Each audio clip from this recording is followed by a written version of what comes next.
सब ही रैली एकदम जिंदाबाद जिंदाबाद जिंदाबाद जिंदाबाद विधायक कैसा हो भैया जैसा हो विधायक कैसा हो भैया जैसा हो विधायक कैसा हो भैया जैसा हो विधायक कैसा हो भैया जैसा हो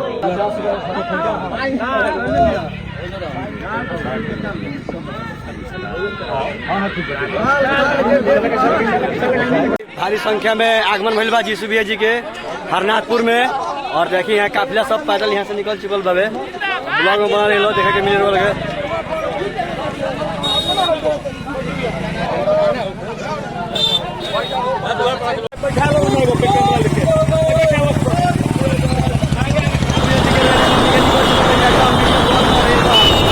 प्रस्थान हुए रंजन भैया जी के काफिला रंजन भैया जी के